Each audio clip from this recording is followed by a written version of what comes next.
nanditse yuko abakungu bubu bakunda umubiri, abakobwa nabo bagakunda amafaranga. Umukobwa w'inzobe afise n'igisusu aba ari mwiza, birya n'ubufarisayo. Urumva bo bakurikira ifaranga. Ifaranga abakobwa b'iki gihe.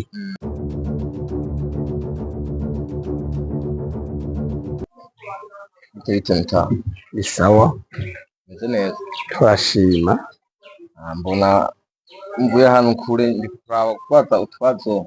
Tuje murambona kuvuga gusa mugaba manza kubaza akazira mbona kuvuga wanditse ko ukasa ariko sinzi ko ari ryo zina ryawe uba witwa. Muri rusange amazina je mfise nayo. Wanditse kubaza. Tumaze kubona ushaka ko kenshi ku rubuga. Turyoshe kweri turyohera twebwe dukurikirana turashira ku kijambo turyoshe cyane mbere n'abantu benshi barabivuza baguma twaza ati uragenda tubarize umuntu ibintu kwabishira ko nyene ko byobanye ari utwo tuntu twiwe nyene atabakura ahandi. Oya, ntabwo dukura ahandi, ni ukuvuga twe twarashinze urubuga muno mwaka tuca twipfuza kubwira abantu ukuri, kugutinya kuvuga abandi bantu. Uko kuri rero hari abantu baguhenda bakakubwira ibintu kumbe atari ukuri, bagomba izindi nyungu zabo. Iyo twe duca dushinga kugira tugire urubuga zoba rutandukanye n'izindi mbuga, tubabwira ukuri kumwe nyene kwinyegeje indani. Ico cipfuzo c'iwacu. Urumva niko karakunye ndaje tuma ndakubaza kugira ngo tumenye ukuri nyene nyezina.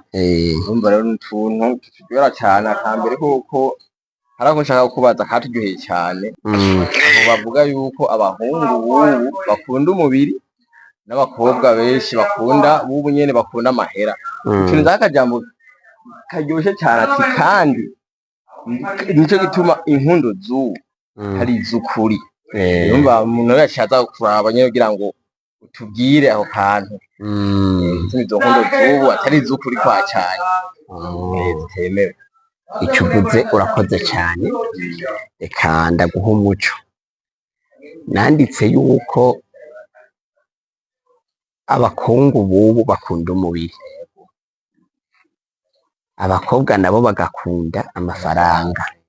Rero ati nico gituma rero ata nkundo zo kuri zihari. Biragaragara uri kuraraba n'iki gihe ubu nta nkundo zihari. Ni ukuvuga umuhungu abonye umukobwa, umuhungu w'iki gihe benshi, simvuze ko ari bose, umuntu ahure navuze abahungu benshi. Urashobora kubonye umukobwa, ni nako umuntu aremwe, benshi baca bipfuza uwo mukobwa. Na cane cane yuko abahungu benshi bazi neza ibintu bibiri ku mukobwa. Abahungu benshi barazi yuko umukobwa w'inzobe afise n'igisusu aba ari mwiza, aho benshi baca bamwipfuza. Uvuze yuko abahungu bubu bazi ibintu bibiri ku mukobwa. Ego, ivyo bintu bibiri rero bidutonamira neza nezina. Igihe cose umuhungu abonye umukobwa afise inzobe benshi akagira n'igisusu, baca babona yuko ari mwiza. Abakobwa nabo rero ntibikenewe yuko umuhungu agira inzobe agira uku. Abakobwa nabo abenshi bavuga bati afise amafaranga uwo muhungu ni mwiza. Ego abandi barashiramwo ko baba bagomba abahungu b'ababogari, mugabo umukobwa amaze kumenya ko ufise amafaranga w'iki gihe, ndasubiramwo, naho uzokumva kubwira ngo umugabo ngo nuwo Imana iguhaye, birya n'ubufarisayo. Urumva bo bakurikira ifaranga. Ifaranga abakobwa b'iki gihe. Ni naco gituma uri kurabona umukobwa w'uno munsi umubajije urukundo araruguha, aruguhaye abenshi bobo basaze. Baguha za nkundo zitarama. Abagomba ukuno gukura ko ya mafaranga erega nawe nyene. Nawe uri umuhungu agusabye amafaranga ubwo nyene uba ubonye uti duca tugura hanyuma nkuhe yego acago uco nawe uca ugomba igitsina vyihuse direct. Ni ukuvuga rero wa muhungu acavuga ati k'uyu mukobwa dukundanye n'umuseje yampaye urukundo kuwa kane, kuwa gatanu aciye agutura ingorane, umushatsi uraheze, ibirato biraheze, amavuta araheze. None umuhungu nawe acabona ati aya mahera yanje narondera arageze ku ntego, reka nce nkora akazi. Acagerageza kuyabyaza umusaruro kandi kanatsinda. Urumva umuhungu niyotanga amahera nk'ayo yose ngo agende uko, uca usanga nawe aciye ashiramwo ca bindi vy'ubusambanyi, na cane cane urumva ko umukobwa aba ari we yatanguye gushiramwo akantu ko gusega amafaranga. Umuhungu nawe agaca avuga ati amafaranga yanje ntiyogiye ubusa. Ico ngira twagitahurana ko nakumva ko yuko nka bukandana ndagatahura. Yego nimba ugomba insiguro yagutse naho urumva umukobwa w'iki gihe nawe benshi ntibagitinya gusambana. Ati gute batatinya gusambana? Abenshi abanza akaraba mu bo bagendanye, agasanga muri bagendana n'abakobwa bane, umwe yarasambanye n'umuhungu kanaka. Wa muhungu kubera bivanye n'ukuntu abantu baba bameze, biza kugaragara neza ko baciye bagomba kumukangisha dufate igihano. Ukaca wumva se w'umukobwa aratumye ko kwa se w'umuhungu ati uyu mwana wawe ko mbona numva ibintu byabaye hano ni biki. Uwo muhungu se wiwe akibimubajije ati wewe se wateye inda mukobwa wa naka? Wa muhungu aca abwira se wiwe ati ce tweri turakundanye. Rero bigeze kuzungazunga kubera abatinya agasho, bigaragara yuko wa mukobwa ahakwa kuronka aca aronka umugabo byihuse, ko uwo muhungu araraba ati kuja gupfungwa no guhunga canke kwemera nkarongora. Amahitamo atatu: yego, guhunga no kurongora. Umuhungu aca ahitamwo ati reka jewe uyu mukobwa ndamurongore. Aca amuzana, amuzanye baca babana kubera ko batarose umwanya wo kuganira ku rukundo. Za nkundo z'ukuruvuga izi mizi zaho hambere mw'iyo misi yeze pana za kera naho nyene urukundo rwa kera n'ugubu nzobaha insiguro itandukaniro mugana umunsi reka nshikirize kwa kakana. Niho rero uzogaruka kubona mugize ico mupfa mudashobora kwihanganiranira kuko mutarose umwanya wo gukundana, mwahuriye mu bumaraya. Umuhungu yabaye imaraya, umukobwa biyindi, ntibashoboye kuronka umwanya ukwiye kugira ngo bakundane. Ego murashobora gukundana umwanya munini muga mukavana, mugabo naho mwovana agatima karabebereza. Muguno munsi uza wumva ngo umugore wa mugore ngo niwe yasabye divorce. Aho hambere siko byari bimeze, ahubwo abagabo bagerageza kugomba kurongora abandi bagore. Mugabo uno munsi si umugabo kese, si benshi bariko barasaba divorce, asabwa n'abo bagore kandi iranyaruka. Divorce isabwe n'umugore iranyaruka usumba isabwe n'umugabo. Ego asha ese ni ngaha nta mezi 5 yotwara, ariko muguru umugabo wewe kubera abagabo babaharura nk'abanyembaraga, divorce irateba cyane. Rero wewe rero wakunze amafaranga, ubundi agakunda igitsina, mugahura muri abamaraya gusa, nta rugo rugiye kuramba. Aho nibaza ko twatahura ni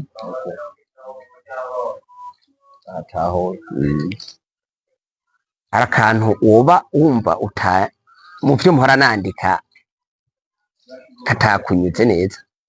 Hanyuze gusa sinzi nk'abandi baba bakurikirana bo ko tudasanga twese tunyugwa kumwe. Umva ari unyugwa abaza gutegeza neza baza kuba akantu kanyuze neza.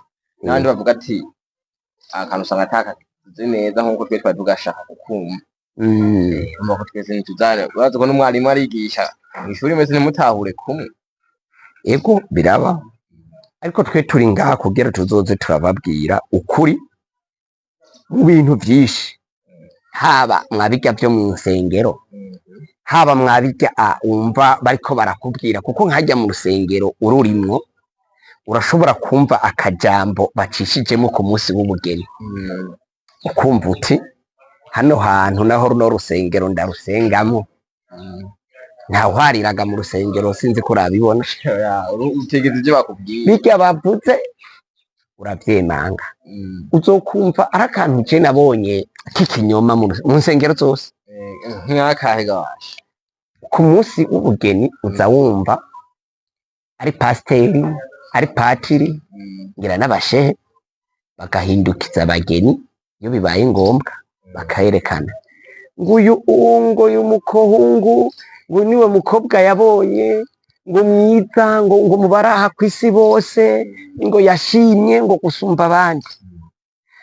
Bagaca bavuga yuko umukobwa nawe nyene ngo mu misore myinshi yari ngaha kw'isi ngo niwe muhungu yahisemo. Kya ni kinyoma cambaye ubusa, nico kugira baryoshe ibirori uze kubazimana bagitwanye. Heraba none ubwira ngo niwe mukobwa wa mbere ubutanguye kubaza. Umva ni ikinyoma cambaye ubusa. Ariko ico kinyoma twashaka nawe kumenya ukuntu wewe ibona ko ari ikinyoma cambaye ubusa. Ni ukuvuga urashobora kugenda ukabona mu kibano ukabona umukobwa wo kwanaka ukabona ni mwiza ukamwipfuza, mbere wanashaka ugashikayo ukamutura iryo jambo akiyankira akanka, ugasubira ukungururiza ku yundi muga mwiza ubwa mbere wamubona, uwundi ukabona ko yego aragerageje adasumba ubwiza wawo, yego ukamutura iciyumviro akanka. Muga naho yanse hari uwundi mukobwa wo kwantuze ari wewe akwiyumvira agushaka. Nk'ingabirana Imana yahaye abakobwa b'iki gihe bo biranabagora kuba abakobwa harya barinda kenshi barongorwa kubera bavuga ati sinoguma ngaha. Nigako uzokumva umukobwa abwira umuhungu ngo naragukunze. Urumva bisiguye ko ari umukobwa arongorwa akaja kuwe atarashaka. Benshi niko biriko biragenda. Uwo yari yipfuza nawe umva kuba yarananiwe kumuvugisha ati genda gukunda. Yego. Basanga yemewe wa wundi wa muhungu aje ko atari wari bapanganye bari yipfuza. Neza cyane. Bikagaragara yuko wewe wa muhungu urazungurutse nko ku bakobwa 4-5 biyankira, uwundi akemera ukacumufata n'izindi ngeso ugaheba ukarondera uwundi. Wa mukobwa nawe akazorindira umuhungu yari yarashimye wo mu kibano ntamubaze, uyu muhungu akarongora uyundi mukobwa akongera agashima uwundi muhungu akagerageza nko kugenda amwereka yuko amugira ubugenzi bikarangira atamubajije. W'abahungu nka 4 bakarongora wa mukobwa atamubajije. Wa mukobwa arateba akavuga ati je rero uhongeze uno munsi umuntu wese yoza twobana. Rero conclusion rero kw'ivyo naciye ntirako kubijya bababwira mu rusengero barakwiye kubabwiza ukuri ko umuntu abana n'umuntu yemeye. Yego umuntu yemeye ko babana si ukuvuga yuko bya muntu burongo yari mwiza gusumba abandi, nuko ari we mwahuje ibiganiro mugahuza n'umutima. Ibyo wamubwiye ukunda n'ivyo wamubwiye wanka ashobora kuba yarabyumvise mukabihurizako. Rero gwaruka tugende tubwizanya ukuri, apana yuko wewe wovuga ngo rujya rusengero nsengamwe ngo bijya bavuze nibyo. Yego byinshi nibyo mugabo harimo n'akantu baba bagomba kuryosha ibirori. None wewe tutabeshanike harya nta kuru ubonamo ugira wowe umuntu arongora umuntu mwiza mu karere asumba abandi. Umuntu aba mwiza ku wundi ku mutima wiwe kubera muhuje ibiganiro. Je nibaza ko ibintu ari nk'ibyo.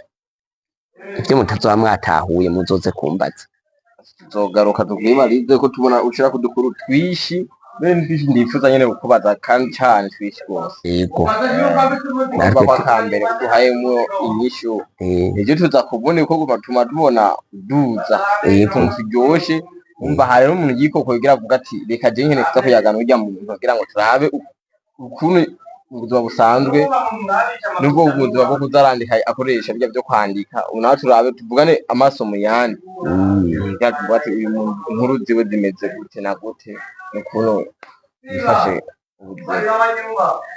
Asha twe twimirije turafise n'utuntu twishi tuzoza turagenda turabandikira muri domene nyinshi cane kandi twese imbuga ziratandukanye. Uku kuri kw'iwacu tubabwira hari abazogushima n'abazokugaya, kuko uno munsi urashobora kuba wumvise mvutse bino bikakuryohera, ejo ndashobora kuvuga ikindi kintu kikakubabaza. Umuntu yakira inyishu iminsi yose zibereye, hariho wakira izibabaje n'undi mwanya zo kwakira izibereye, nuko bimeze. Twashimire rero umuntu bagiye kuza barakubona ahagaragara ko kare bakubona uduza ukoresha byo kwandika, ubu twitege yuko tugiye kubona n'abantu benshi bagiye kuza barakubona bakoresheje kuza barakora ama video iyo izoza bagaragara ndibaza. Nta kibazo, twe ntidutinya ama video, mudusavye tuzoyabakorera, mbere haba ku mbuga nka zose tugiye kubishirako, cane cane ibiganiro byose birebire birimo uzobisanga kuri YouTube. Kuri YouTube tuhashira ikiganiro cose, hama tuza turababwira. Hajya kuri Facebook urazoza urakurikirana, tuzokwandika ego tuzocishako n'ibindi biganiro, mugabo ikiganiro nyezina kuri YouTube. Yego nabonye yuko ibintu biryoshe kuraba ari byo kuraba ibibona, kuko turya wanditse urabona ko wandika incamake, iyo umuntu agiye kuyaga nawe arumva yuko hakuri siguro nziza, uko uravuga ko rero umuntu akavuga ati iki kintu gihera kigahereza uko giha umwanya munini gisigura. Urabona ko kuri ifi bitubona twumva tubona duto duto, ubu turabona twumva yuko ufise isiguro nziza uje kwibariza. Yego cane, kubera ajya kuri Fibi tushirako nico novuga nka titre. Yego hama umuntu akadevelopa iyo bibaye ngombwa. Urabona ko umuntu atuzaraguhiga kugira ngo turayaga kutuzurashirako kumbura tugiye kuza turaronka utuntu twishi turyoshe gusumba utu. Sawa. Sawa.